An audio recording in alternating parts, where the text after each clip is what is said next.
ഇപ്പം രാജ്യത്തിൻ്റെ ഒരു വലിയൊരു ബഹുമതിയാണ് പത്മശ്രീ എന്ന് പറയുന്നത്. അപ്പോൾ ആ ഒരു പത്മശ്രീ തിളക്കത്തിലാണ് ഇപ്പം പെരുവണ്ണനുള്ളത്. അപ്പോൾ അതിനെക്കുറിച്ച് എന്താണ്, അതിനെ പത്മശ്രീയെക്കുറിച്ചും അതിൻ്റെ ആ ഒരു അത് നേടിയപ്പോഴുള്ള ആ ഒരു നമ്മുടെയൊക്കെയുള്ള മാറ്റങ്ങൾ, നമുക്ക് സമൂഹത്തിലുണ്ടാകുന്ന മാറ്റങ്ങൾ, ആൾക്കാർക്കൊക്കെ അതിനെക്കുറിച്ച്. പത്മശ്രീനെ പറ്റി പറയാന്ന് വെച്ചാൽ പത്മശ്രീ നമുക്ക് രാജ്യത്തിൻ്റെ ഒരു അംഗീകാരം എന്ന് മാത്രമേ ഉള്ളൂ. അതെ. പക്ഷേ എന്താണെന്ന് വെച്ചാൽ നമുക്ക് ഒരു തെയ്യം കോലധാരിയെ സംബന്ധിച്ചിടത്തോളം ഒരു തെയ്യം കെട്ടി കുറച്ച് നല്ലൊരു പേരും പ്രശസ്തിയൊക്കെ വരുമ്പം ഒരു പട്ടും പൊളിയും തന്നിട്ട് പെരുവണ്ണനാക്കുക എന്ന് പറഞ്ഞാൽ അത് ആ കോലധാരിൻ്റെ ഏറ്റവും ജീവിതത്തിലെ ഏറ്റവും വലിയൊരു അനുഭവമുള്ള കാര്യമാണ്. പക്ഷേ പത്മശ്രീ എന്ന് പറയുമ്പം ഇപ്പം വെച്ചാൽ ലോകം അംഗീകരിച്ചു, നമ്മുടെ തെയ്യം മേഖല രാജ്യം അംഗീകരിച്ചു. അപ്പോൾ അതിനുള്ളൊരു ബഹുമതിയാണ് പത്മശ്രീ. അപ്പോൾ അത് കിട്ടുക എന്ന് പറഞ്ഞാൽ നമ്മുടെ ജീവിതത്തിലെ ഏറ്റവും വലിയ ഒരു അംഗീകാരമാണ്. അതെന്ന് വെച്ചാൽ നമ്മുടെ സമുദായത്തിൽ തന്നെ ഏറ്റവും ഇന്ന് വരെ ആർക്കും ലഭിക്കാത്തൊരു അംഗീകാരമായിട്ടാണ് ആ പത്മശ്രീ. അത് കിട്ടുന്ന സമയത്ത് നമുക്ക് നമ്മുടെ സമുദായങ്ങൾക്കൊക്കെ അംഗീകരിക്കാൻ പറ്റുന്നൊരു കാര്യമാണ്. സമുദായത്തിനും എല്ലാം നമ്മളെ നാട്ടുകാർക്ക് അഭിമാനിക്കാൻ പറ്റുന്ന ഏറ്റവും വലിയൊരു നല്ലൊരു കാര്യമാണ് ഒരു പത്മശ്രീ നമുക്ക് ലഭിക്കുക എന്ന് പറയുന്നത്. അതും നമ്മളെ ഈ നാട്ടിൽ, നമ്മളെ ഈ നാടിൻ്റെ പേര് തന്നെ ഇന്ന് രാജ്യത്തിൻ്റെ ഇതിലേക്ക് കടന്നു വന്നിട്ടേ ഇല്ലേ. അപ്പോൾ നമുക്ക് ആ പത്മശ്രീ കിട്ടുമ്പം നമുക്കതിനാ പത്മശ്രീ എന്ന് പറയുന്ന സാധനം എന്ന് വെച്ചാൽ നമ്മൾ അതിൻ്റെ അംഗീകാരം മാത്രമാണല്ലോ അത്. അതെ. അപ്പോൾ ആ നിലക്ക് നമുക്ക് ഏറ്റവും വലിയ സന്തോഷം എന്ന് പറയുന്നത് എന്താ വെച്ചാൽ നമ്മുടെ പിന്നെ പൂർവീകന്മാർ, അച്ഛനും കാരണവന്മാരൊക്കെ നമ്മളെ ഒരുപാട് കാലം മുതൽ ചെറുപ്പത്തിലെ ഇങ്ങനെയെല്ലാം കാര്യങ്ങളൊക്കെ പഠിപ്പിച്ച്, അപ്പോൾ ഇന്ന് അവർക്കൊന്നും കിട്ടാത്തൊരു ഭാഗ്യമാണ് ഇപ്പം എനിക്ക് കിട്ടിയിട്ടുള്ളത്, കൈവന്നിരിക്കുന്നത്. അത് ഭയങ്കര സന്തോഷം എന്ന് പറഞ്ഞാൽ അതിനെപ്പറ്റി നമുക്ക് അതിന് കടന്ന് പറയാനുള്ളൊരു വാക്കുകളില്ല. എന്നുവെച്ചാൽ അത് നമ്മൾ ഒരിക്കലും പ്രതീക്ഷിക്കാത്തൊരു കാര്യമാണ്. നമ്മുടെ സമുദായത്തിലെ ആർക്കും ഒരു പ്രതീക്ഷ ഉണ്ടായിട്ടില്ല. ഇത് ആർക്ക് കിട്ടുന്നില്ലൊരു പ്രതീക്ഷ ആർക്കും ഉണ്ടായില്ല. ഇപ്പോൾ ഒരുപാട് ആൾക്കാർക്ക് ഇപ്പം സിനിമാ നടന്മാർക്കും അവർക്കൊക്കെ പിന്നെ പത്മശ്രീ അല്ലെങ്കിൽ പത്മഭൂഷൺ ഇങ്ങനെയൊക്കെ കിട്ടിയെന്ന് പറയുമ്പോൾ ഇപ്പോൾ നമ്മളെ മേഖല അത് സർക്കാർ, ഭാരത സർക്കാർ അംഗീകരിച്ചു എന്നില്ല എൻ്റെ ഏറ്റവും വലിയൊരു സന്തോഷമാണ് ഇപ്പം ഈ പത്മശ്രീ കിട്ടിയത് എനിക്ക് ഉണ്ടായത്. ഒരുപാട് സന്തോഷം നമുക്കുണ്ട്. ഇപ്പോൾ ഈ തെയ്യം മേഖലയിലേക്ക് എത്രാമത്തെ പ്രായം മുതലാണ്, അല്ലെങ്കിൽ എത്രാമത്തെ ക്ലാസ് മുതലാണ്? ചെറിയ പ്രായത്തിലായിരിക്കുമല്ലോ ഈ മേഖലയിലേക്ക് വന്നിട്ടുണ്ടാവുക. അപ്പം അത് എങ്ങനെയായിരുന്നു? അത് ചെറിയ പ്രായം എന്ന് വെച്ചാൽ നമ്മുടെ നാട്ടിൽ ഈ കർക്കിടക മാസത്തിൽ വേടൻ എന്ന് പറഞ്ഞൊരു പരിപാടി, തെയ്യം വേടൻ എന്ന് വെച്ചാൽ കുട്ടി തെയ്യത്തിന് കെട്ടിയിട്ട് ഇങ്ങനെ വീടുകളിൽ തോറും അന്ന് ജീവിതമാർഗ്ഗമാണ്. അന്നത്തെ ജീവിതമാർഗ്ഗത്തിന് ചില കർക്കിടക മാസം നമുക്ക് ജീവിക്കാനുള്ള മാർഗ്ഗമൊന്നുമില്ല. അപ്പോൾ ആ നിലക്ക് അന്ന് കുട്ടികളെല്ലാം പിന്നെ ചെറിയ കുട്ടികളെ കെട്ടിയിട്ട് വീടുകളിൽ തോറും അതിനൊക്കെ ഒരു പിന്നെ നമ്മളെ ഒരു പിന്നെ ശാസ്ത്രീയമായിരിക്കുന്നൊരു പാട്ടും അതൊക്കെ അതിൻ്റെ പേര് കൂട്ടി കലർത്തിയിട്ടാണ് നമ്മൾ വെച്ചാൽ നമ്മളെ കർക്കിടക മാസത്തിലെ ജ്യേഷ്ഠകളെ ഒഴിവാക്കുക. അപ്പോൾ അങ്ങനെയുള്ള ഒരു സാഹചര്യത്തിൽ ചെറിയ കുട്ടികളെ അന്ന് ഏറ്റവും കൂടുതൽ കെട്ടിക്കുക. അപ്പോൾ ആ കെട്ടിക്കുക എന്ന് പറഞ്ഞാൽ തന്നെ ആ കുട്ടികൾക്കുള്ള ട്രെയിനിങ്ങും കൂടിയാണ്. അതായത് വളരെ ചെറുപ്പത്തിൽ എത്രത്തോളം എൻ്റെ പിന്നെ ആ ഒരു ഭാവന അല്ലെങ്കിൽ അതിൽ ആ മാനസികമായിരിക്കുന്ന അവസ്ഥകൾ എങ്ങനെയാണ്, അതൊക്കെ ഒരു പരീക്ഷണം കൂടിയാണ് ഈ വേടം കെട്ടിക്കൽ മുതലുണ്ടാകുന്നത്. അതായത് വളരെ സമയം രാവിലെ മുതൽ കെട്ടിക്കഴിഞ്ഞാൽ വൈകുന്നേരം വരെ ഇത് കെട്ടി നിൽക്കണം. ഓരോ വീടുകളിൽ പോയി അവിടുന്ന് കിട്ടുന്ന അരിയും സാധനങ്ങളൊക്കെ വാങ്ങി. അപ്പോൾ അന്നത്തെ കാലത്ത് നമുക്ക് ജീവിക്കാനുള്ള ഒരു ഏറ്റവും വലിയൊരു ജീവിതമാർഗ്ഗം കൂടിയാണ് ഈ വേടൻ എന്ന് പറയുന്ന സംഭവം. അത് 4 വയസ്സ് മുതൽ 4ാമത്തെ വയസ്സ് മുതൽ ഈ വേടൻ തെയ്യം കെട്ടിയിട്ടാണ് രംഗത്തേക്ക് വരുന്നത്. അപ്പോൾ അതിനോടുകൂടെ അതിൻ്റെ ആ ഒരു കാര്യങ്ങൾ, അപ്പോൾ നമ്മൾ ദൈവികമായിരിക്കുന്ന ഒരു അവസ്ഥയിലേക്ക് മാറുന്ന ഒരു അനുഭവം. ഒന്നെന്ന് പറഞ്ഞാൽ നമ്മൾ വളരെ ചെറുപ്പത്തിൽ തന്നെ നമ്മളെ പിന്നെ വീട്ടിൽ നിന്ന് വേടം കെട്ടുമ്പോൾ അപ്പോൾ തലേന്ന് ഭക്ഷണം കഴിക്കാൻ വേണ്ടി പറയുമ്പോൾ മത്സ്യം കറിയൊന്നും കൂട്ടാൻ പാടില്ല. പങ്കന്മാരെല്ലാം പറയും ഇങ്ങനെ മത്സ്യക്കറിയൊന്നും കൂട്ടാൻ പാടില്ല, തെയ്യം കെട്ടേണ്ട നാളാന്നെല്ലാം പറയും. അപ്പോൾ അമ്മ പറയും മോനെ ഗൗരവം ആ സമയത്ത് നമുക്ക് തോന്നി തുടങ്ങി. അപ്പോൾ വീട്ടുകാർ പറയുന്നത് വെച്ചാൽ അവർ ഒരുപക്ഷെ പിന്നെ അവർ എന്നോട് പിന്നെ ഇത് ചെയ്യേണ്ട, മത്സ്യം കൂട്ടാൻ പാടില്ല എന്നെല്ലാം പറഞ്ഞു എന്ന് മാത്രമേ ഉള്ളൂ. പക്ഷേ അമ്മ അന്നും എന്നോട് പറഞ്ഞത് മോൻ കൂട്ടിക്കോ, അവര് പിന്നെ മോനെ ഇതാക്കുന്നതാണ്, അതുകൊണ്ട് മോൻ കൂട്ടിക്കോ. അപ്പൊ എന്നോടെല്ലാം വളരെ ചെറുപ്പത്തിലേ പറയും, രാവിലെ എല്ലാം എഴുന്നേറ്റ് ഇതെല്ലാം കൂടെ ചെയ്യുമ്പോൾ പിന്നെ എണ്ണയെല്ലാം തേപ്പിച്ച് കുളിപ്പിക്കുമ്പോൾ വലിയ മുടിയെല്ലാം വെക്കേണ്ടിയാണ് മോനെ എന്നെല്ലാം പറഞ്ഞിട്ടാണ് ആ ചെറുപ്പത്തില് ആ പറയുന്ന ഒരു അനുഭവത്തിൽ കൂടെ. അപ്പൊ തന്നെ അതിന്റെ ആ ഒരു ദൈവീകത എന്ന് പറയുന്ന ഒരു സംഭവം നമ്മ എന്നിലേക്ക് ഉള്ളിലേക്ക് വന്ന് കയറി എന്നുള്ളതാണ് എൻ്റെ ഒരു വിശ്വാസം. അതന്നും ഇന്നും കൃത്യമായിട്ട് പരിപാലിച്ചുകൊണ്ട് നടക്കുന്ന ഒരു വ്യക്തിയാണ് ഞാൻ. അപ്പൊ ആ ഒരു ഇതിൽ തന്നെ ആയിരിക്കാം പക്ഷേ പത്മശ്രീ നമ്മളെ തേടി വന്നിട്ടുണ്ടാവുക കൂടെ നമുക്ക് അതിൽ നമ്മുടെ ആ ഒരു അന്നും ഇന്നും വെച്ചാൽ അന്ന് അവർ പറഞ്ഞൊരു കാര്യം എനിക്ക് ഇന്നും ഓർമ്മയിൽ വരുമെന്ന്. അതായത് മത്സ്യം കൂട്ടാൻ പാടില്ല. അപ്പൊ നമ്മൾ ഓരോ തീപ്പം മുച്ചിലോട്ട് പോയി കിട്ടുമ്പോൾ നമ്മൾ പ്രധാനുഷ്ഠാനത്തോടു കൂടെ പിന്നെ പുലപ്പായി വർജിക്കണം, പിന്നെ മറ്റുള്ള പിന്നെ വീടുകളിൽ പോയിരിക്കാൻ പാടില്ല, ഭക്ഷണ സാധനങ്ങളിൽ ക്രമീകരണം വരണം. അപ്പോൾ അതിൽ നമ്മൾ ഏതാണോ കോലം കെട്ടുന്നത് ആ കോലത്തിലേക്കുള്ള ആ ഒരു പിന്നെ നമ്മൾ അതിനെ ലയിക്കാനുള്ള അതിലേക്ക് എത്താനുള്ളതായിരിക്കുന്ന ഒരു അനുഷ്ഠാനങ്ങൾ അത് നമ്മൾ പാലിച്ചുകൊണ്ടാണ് അന്ന് ആ മത്സ്യം കൂട്ടാൻ പാടില്ല എന്ന് പറഞ്ഞുകൊണ്ട് അത് ഇന്നും എൻ്റെ ഓർമ്മയിൽ ഇന്നും അത് പാലിച്ചു വരുന്നു. അത് നമ്മൾ അങ്ങനെയുള്ള ആ തെയ്യങ്ങൾക്ക് പോകുമ്പോൾ അങ്ങനെ മത്സ്യം, ഇറച്ചി, മാംസം ഇതൊന്നും ഇപ്പം പിന്നെ കള്ള് കുടിക്കാൻ പാടില്ല. അപ്പോൾ കള്ള് കുടിക്കുന്ന തെയ്യങ്ങളുണ്ട്. ഇപ്പൊ മുത്തപ്പന് പോകുമ്പോൾ നമ്മൾ കള്ള് കുടിക്കുന്നത്. പക്ഷെ അത് അന്നും പറഞ്ഞെന്ന് വെച്ചാൽ കൂടി കുടിക്കാൻ പാടില്ല, കൂട്ടി കുടിക്കാൻ പാടില്ല. നമ്മുടെ പ്രമാണം ഉണ്ടായി.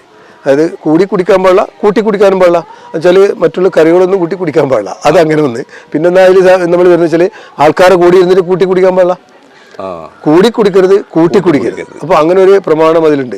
അപ്പൊ അതിപ്പം കള്ള് ശരിക്കും പറഞ്ഞാൽ നമ്മൾ മലയിറക്കി കഴിഞ്ഞതിന് ശേഷം മാത്രമേ നമ്മൾ ആ സാധനങ്ങൾ പിന്നെ അല്പം കഴിക്കാൻ പാടുള്ളൂ. അതിന് മുമ്പേ കഴിക്കാൻ പാടില്ല. അങ്ങനെ ഒരു സാഹചര്യം ഉണ്ടാവാൻ പാടില്ല എന്നാണ് എൻ്റെ വിശ്വാസം. അത് നമ്മളിപ്പം വെള്ളാരത്തിൽ പോകുന്നതിന് മുമ്പ് നമ്മൾ ഷാപ്പിൽ പോയിട്ട് കള്ളു കുടിക്കുകയെന്ന് പറഞ്ഞാൽ അത് ഒരു ശരിയല്ലാത്തൊരു കാര്യമാണ്. അപ്പോൾ അത് അന്നും ഇന്നും പാലിച്ചുകൊണ്ട് നടക്കുന്ന ഒരാളായിട്ടാണ് ഞാൻ ഇവിടെ വരെ എത്തിയിട്ടില്ല. അപ്പോൾ ആ ഒരു വിശ്വാസം എന്നിൽ അന്നേ അർപ്പിച്ചതുകൊണ്ട് ഇന്നും അത് ഇതിൽ തന്നെ തുടർന്ന് പോകുന്നുണ്ട്. അച്ഛനും കാരണന്മാരും പറഞ്ഞു തന്നത് അതുപോലെ ഇന്നും പരിപാലിച്ചു വരുന്ന ഒരാളാണ്.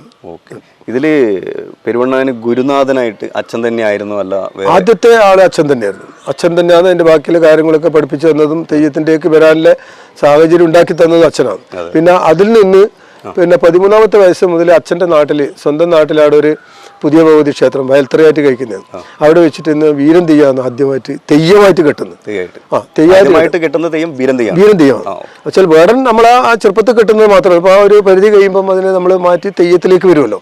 ആ തെയ്യത്തിന്റെ പൂർണ്ണരൂപത്തിലേക്ക് വരുമ്പോൾ ഇപ്പം വേടൻ എന്ന് പറയുമ്പോൾ നമ്മൾ അതിനെപ്പറ്റി ഒന്നും നമുക്ക് അറിയില്ല, എന്താണോ ഇതിന്റെ ഉള്ളിൽ ഉള്ളതെന്ന് നമുക്ക് അതിനെപ്പറ്റി അറിയില്ല. പക്ഷെ നേരെ മറിച്ച് തെയ്യം ആയിട്ട് മാറുമ്പോൾ നമുക്കതിനെ ഇതാണ് തെയ്യം എന്നുള്ളതിനെ പറ്റി നമുക്കൊരു ബോധം വരും. അപ്പോൾ അങ്ങനെ ആ വീരൻ തെയ്യമാണ് ആദ്യമായിട്ട് കെട്ടുന്നത്. അപ്പോൾ അത് കെട്ടിയതിന് ശേഷമാണ് നമുക്ക് തെയ്യം പിന്നെയും വീണ്ടും അത് തുടർച്ചയായിട്ട് കെട്ടണം എന്നുള്ള ആ ഒരു ചെയ്യാൻ കഴിയുന്നുണ്ട്. അപ്പോൾ അച്ഛനും തോന്നിയത് മോൻ പിന്നെ നല്ലൊരു ഇതിൽ ഭാവിയിലേക്ക് വരും. അപ്പോൾ അത് ചെറുപ്പത്തിൽ തന്നെ 4 വയസ്സിൽ തന്നെ രാവിലെ 5 മണിക്ക് ഇവിടെ തൃശ്ശൂർ അമ്പലത്തിലാണ് ഭഗവാന്റെ നടയിൽ തന്നെയാണ് പറയുന്നത്. ആടെയാണ് ആദ്യമായിട്ട് വേടം കെട്ടിയിട്ട് വന്നത്. പക്ഷെ അതെല്ലാം തന്നെ ആയിരിക്കാം നമ്മളെ ഈ ഇന്നത്തെ ഈ അനുഭവം ഇവിടെ എത്തിച്ചത്. ആ ഭഗവാന്റെ എല്ലാം ആദ്യം കെട്ടിയിട്ട് വന്ന് ഇവിടെയാണല്ലോ. അപ്പൊ ആ ഭഗവാന്റെ മുമ്പിൽ വന്നിട്ടാണ് ആദ്യം തന്നെ വേടം കെട്ടിയിട്ട് ആ ഒരു രംഗപ്രവേശം ചെയ്യുന്നത്. അപ്പോൾ അതിനുശേഷം 13ാമത്തെ വയസ്സിൽ വീരൻ തെയ്യം കെട്ടിയതിന് ശേഷം പിന്നീട് തുടർച്ചയായിട്ട് അതുപോലത്തെ തെയ്യങ്ങൾ, ചെറിയ ചെറിയ തെയ്യങ്ങൾ കെട്ടി. അപ്പോൾ അങ്ങനെ അച്ഛൻ ഓരോ കാര്യങ്ങൾ പറഞ്ഞു തന്നു. പിന്നെ എല്ലാ തെയ്യത്തിനും ഓരോരോ വ്യത്യസ്തമായിരിക്കുന്ന കാര്യങ്ങളുണ്ട്, പഠിക്കാനുണ്ട്. അപ്പോൾ ഇപ്പം കതുവനൂർ വീരൻ എന്ന് പറയുമ്പോൾ അതിന് കുറച്ച് കായികമായിട്ടുള്ള കാര്യങ്ങൾ പഠിക്കും. അഭ്യാസം, ഈ വഴക്കം, അതൊക്കെ പോകണം. അതിന് ചുവടും കാര്യങ്ങളൊക്കെ ഉണ്ട്. അപ്പോൾ അത് പഠിക്കണമെങ്കിൽ അങ്ങനെയുള്ള ഒരാളെടുത്ത് പോകണം. അപ്പോൾ അങ്ങനെയാണ് ഞാൻ 14ാമത്തെ വയസ്സിൽ അഴീക്കോട് കൃഷ്ണപ്പെരുവണ്ണ എന്ന് പറയുന്ന ഗുരുനാഥൻ്റെ അടുത്തേക്ക് എത്തുന്നത്. അപ്പോൾ അവിടെ എത്തിയതിന് ശേഷം അപ്പോൾ മൂപ്പർക്കും തോന്നി നല്ലൊരു കുട്ടിയാന്ന്, ഇവനെ പഠിപ്പിച്ചാൽ നമുക്കൊരു ഭാവിയുണ്ട് എന്നുള്ള നിലയിൽ സ്വന്തം മകനെ പോലെ മൂത്ത മകനായിട്ടാണ് എന്നെ അംഗീകരിച്ചത് അഴീക്കോട് കൃഷ്ണപ്പെരുവണ്ണൻ. അങ്ങനെ എന്നെ കൊണ്ടുവരുന്ന എന്നെ കൊണ്ട് എല്ലാ തെയ്യങ്ങളും എന്നെ കൊണ്ട് തച്ചോളി, അതേന് പയ്യമ്പള്ളി, ചന്തു, അങ്ങനെയുള്ള നമ്മളെ അച്ഛൻ പോലും കഴിക്കാത്ത തെയ്യങ്ങളാണ്. അച്ഛൻ പോലും കെട്ടിയിട്ടുണ്ടാവില്ല. ആ തെയ്യം പോലും നമ്മൾ കെട്ടി. അപ്പൊ അച്ഛനൊന്നും കൊണ്ട് മാക്കപ്പോതിയൊന്നും അച്ഛൻ കെട്ടിയിട്ടുണ്ടാവില്ല. മുച്ചിലോട്ട് പോയി അച്ഛൻ ഒരുപാട് കഴിച്ചു. അച്ഛന്റെ പ്രധാന തെയ്യം ബാലിയാണ്. പ്രധാനപ്പെട്ട തെയ്യം അച്ഛൻ്റെ ബാലിയാണ്. ബാലി ഇത് പറയുമ്പോഴാണ് പെരുവണ്ണാനെ ചില സ്ഥലങ്ങളിൽ ഓരോ രീതിയിൽ അറിയപ്പെടുന്നു എന്ന് പറയുന്നത് കേട്ടു. അതുണ്ട്. നമ്മൾ ഓരോ സ്ഥലത്ത് പോയി കഴിഞ്ഞാൽ ഇപ്പം കീഴാറ്റൂർ വിച്ചോട്ട് അവിടെ എത്തിക്കഴിഞ്ഞാൽ അവര് പറയുന്ന വെച്ചാൽ എന്റെ ബാലി ആണെന്ന് പിന്നെ അവരെ ഇപ്പോൾ ചെറുപ്പക്കാരിലെ കാണുന്നു ബാലിയാണ്. അപ്പോൾ ആടെ 13ാമത്തെ വയസ്സിൽ അച്ഛൻ കിരീടം വെച്ച് തന്നിട്ടുണ്ട് ബാലി തെയ്യത്തിന്. അന്നേരം തന്നെ അച്ഛൻ്റെ ആ ഇതിൽ തന്നെ അച്ഛനുള്ളപ്പോൾ തന്നെ പിന്നെ മോനെ കൊണ്ട് ബാലി കേൾപ്പിക്കണം പറഞ്ഞ് അവരോട് പറഞ്ഞു ബാലി തെയ്യം വളരെ ചെറുപ്പത്തിൽ തന്നെ ഇത് ആ ശരിക്കും കാര്യങ്ങൾ ബോധ്യം വരുന്നതിന് മുമ്പായിട്ട് തന്നെ ആ തെയ്യം കെട്ടാനുള്ളൊരു ഭാഗ്യം ആടിയുണ്ട്. പക്ഷെ അന്ന് മുതൽ ഇന്ന് വരെ ഈ കഴിഞ്ഞ കൊല്ലം വരെ 50 വർഷം പൂർത്തിയാക്കാൻ ആ ബാലി തെയ്യം എനിക്ക് 50 വർഷം തുടർച്ചയായിട്ട്. അപ്പോൾ അവിടെ എത്തുമ്പോൾ അവർ പറയും നമ്മൾ ബാലിയാറാട്ടം വരുന്നുണ്ട്. അപ്പോൾ എന്നെ കാണുമ്പം ഈ ഏടെ കണ്ടേ നമ്മൾ ബാലിയാറാട്ടം അപ്പോൾ ആടുന്ന് കുറെ ഇപ്പം നമ്മുടെ നാട്ടിലെത്തുമ്പം ഇവർക്ക് ബാലിനെ പറ്റി അറിയില്ല. ഇവിടെ മുത്തപ്പനെ അറിയില്ലൂ, മുത്തപ്പൻ നാരായട്ടൻ എന്ന് പറയും. പിന്നെ കുറച്ചൊരു പ്രചാരം വന്നത് കളിയാട്ട സിനിമയിലൂടെയാണ്. പിന്നെ വന്നപ്പോൾ പിന്നെ കളിയാട്ടൻ നാരാട്ടനായി. പിന്നെ ഈ നമ്മളെ കതുവനൂർ വീരന്റെ ഇത് നമ്മളെ തോട്ടട ആ ഭാഗത്ത് പോയി കഴിഞ്ഞാല് മന്നപ്പം വരുന്നുണ്ടെന്ന് പറയാം. മന്നപ്പം വരുന്നുണ്ടെന്നാണ് നമ്മൾ മന്നപ്പം വരുന്നുണ്ടെന്ന് പറയും. അവർക്ക് അതെല്ലാം ഒരു ആദരവ്. പക്ഷെ ഞാൻ ഇപ്പം പറഞ്ഞ ചില പത്മശ്രീ എന്ന് പറയുന്ന ആ ഇത് ലഭിക്കുമ്പോൾ നമുക്ക് ജനങ്ങളിൽ നിന്നുള്ള ഒരു ആദരവുണ്ടല്ലോ. അതാണ് നമ്മൾ ഏറ്റവും വലിയ പത്മശ്രീ. തീർച്ചയായും നമ്മളിപ്പോൾ ഓരോ ക്ഷേത്രത്തിൽ എത്തുമ്പോൾ അവർ തരുന്ന ഒരു അംഗീകാരം ഉണ്ടല്ലോ.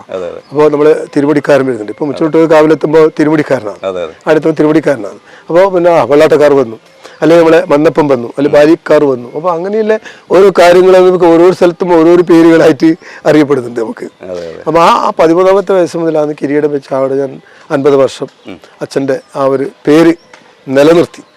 അപ്പോൾ കഴിഞ്ഞ വർഷം ആ ക്ഷേത്രം കത്തിപ്പോയത്. അപ്പോൾ അതിനുശേഷം പിന്നെ ഇപ്പോൾ ക്ഷേത്ര പുനരുദ്ധാരണം നടക്കുന്നുണ്ട്.